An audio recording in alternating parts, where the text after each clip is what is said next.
8 मार्च 2014 की सुबह 12:41 पर मलेशिया के कुआलालंपुर एयरपोर्ट से एक प्लेन ने उड़ान भरी। ये प्लेन बोइंग 777 था। इस फ्लाइट का नाम मलेशिया एयरलाइंस MH370 था और इस प्लेन को चाइना के शहर बीजिंग जाना था। इस फ्लाइट का वक्त लगभग 6 घंटे का था। इस प्लेन में 239 लोग सवार थे, जिनमें से 227 पैसेंजर्स और 12 क्रू मेंबर्स थे। कुछ लोग बिजनेस ट्रिप के लिए जा रहे थे और कुछ सिर्फ अपनी फैमिली से मिलने जा रहे थे। सब कुछ बिल्कुल नॉर्मल था। प्लेन ने रूटीन के मुताबिक अपनी उड़ान भरी। वेदर भी बिल्कुल क्लियर था, कोई खतरा नहीं था। दोस्तों, आगे जाने से पहले चैनल को सब्सक्राइब जरूर कर दें।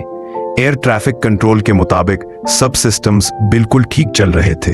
रात के 1:19 पर पायलट ने कहा, गुड नाइट मलेशियन 370। ये अल्फाज एक रूटीन कॉन्टैक्ट थे। बस कुछ ही मिनट बाद एक अजीब चीज होती है। प्लेन का ट्रांसपॉन्डर, वो सिस्टम जो एयर ट्रैफिक को हर सेकंड बाद बताता है कि प्लेन कहाँ है, किस स्पीड से जा रहा है, अचानक बंद हो जाता है।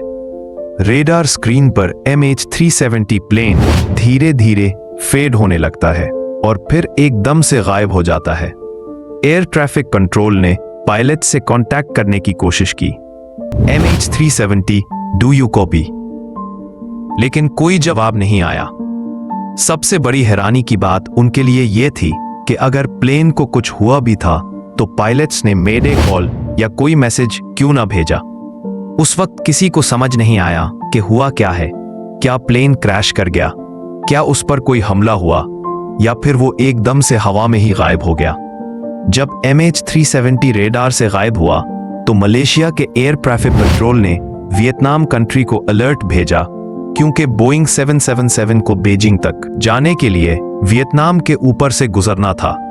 लेकिन वियतनाम ने जवाब दिया, हमारे पास कोई प्लेन एंटर ही नहीं हुआ। उस वक्त सबको लगा शायद सिस्टम की कोई ग्लिच होगी, लेकिन कुछ ही घंटों में पूरी दुनिया की सबसे बड़ी सर्च ऑपरेशन शुरू होती है। पहले समंदर में डजन्स शिप्स भेजे जाते हैं, फिर प्लेन्स ने ऊपर से सर्च किया कि शायद कहीं उड़ता हुआ प्लेन मिल जाए। सैटेलाइट्स को भी एक्टिवेट कर दिया गया, लेकिन एक बोइंग 777 जैसा बड़ा एयरक्राफ्ट जो 63 मीटर्स लंबा था और 200 टन्स का था, वो कहीं दिखाई ही नहीं दिया। दिन गुजरते गए, फिर हफ्ते गुजर गए, लेकिन ना कोई डिब्री, ना कोई ऑयल स्पिल, ना कोई ब्लैक बॉक्स सिग्नल मिला।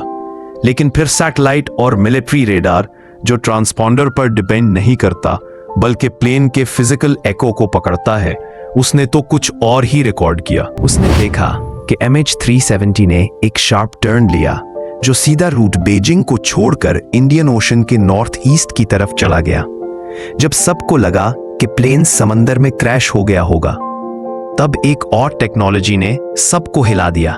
ये थी इनमार्सैट सैटेलाइट। प्लेन के सिस्टम ने इस सैटेलाइट के साथ छोटे सिग्नल्स भेजे थे। इंजीनियर्स ने उन सिग्नल्स को स्टडी करके ये कंक्लूड किया कि प्लेन सिर्फ कुछ घंटे नहीं बल्कि 7 आवर्स तक हवा में उड़ता रहा, और इस डेटा ने दिखाया कि उसका रुख सीधा साउथ की तरफ इंडियन ओशन था। फिर जुलाई 2015 में एक और शॉक। इंडियन ओशन के एक आइलैंड पर एक प्लेन का पार्ट फ्लेपरॉन मिला। फ्लेपरॉन असल में प्लेन के विंग का एक बड़ा हिस्सा होता है। ये विंग के पीछे लगे रहते हैं और उनका काम होता है प्लेन को ऊपर उठाना और लैंड करते वक्त कंट्रोल देना। एक्सपर्ट्स ने कंफर्म किया कि ये पार्ट MH370 का ही था। यानी ये थियरी सच थी, प्लेन वाकई सदर्न इंडियन ओशन में गया और वहीं कहीं गायब हो गया। लेकिन असल राज अभी भी जिंदा है, क्योंकि न ब्लैक बॉक्स मिला न प्लेन का मेन हिस्सा। कुछ एक्सपर्ट्स कहते हैं कि प्लेन के कैप्टन ने जानबूझकर रूट बदला और प्लेन को समंदर के बीच ले गया। एक और थियरी यह है कि कॉकपिट में किसी ने जबरदस्ती घुसकर प्लेन का कंट्रोल ले लिया। लेकिन सवाल यह है, अगर हाईजैकिंग हुई थी तो फिर प्लेन को कहां ले जाया गया? कुछ लोग कहते हैं कि प्लेन के अंदर फायर या ऑक्सीजन फेलियर हुआ होगा। इस वजह से क्रू और पैसेंजर्स बेहोश हो गए होंगे और प्लेन ऑटो पायलट पर उड़ता उड़ता समंदर में क्रैश हो गया। आज भी MH370 दुनिया का सबसे बड़ा एविएशन मिस्ट्री है। 239 लोगों के साथ एक पूरा एयरक्राफ्ट गायब हो गया और न ब्लैक बॉक्स मिला न सारी कहानी समझ आई। शायद सच कभी सामने आ जाए। अगर आपको ये वीडियो इंटरेस्टिंग लगी हो तो चैनल को सब्सक्राइब कर दें।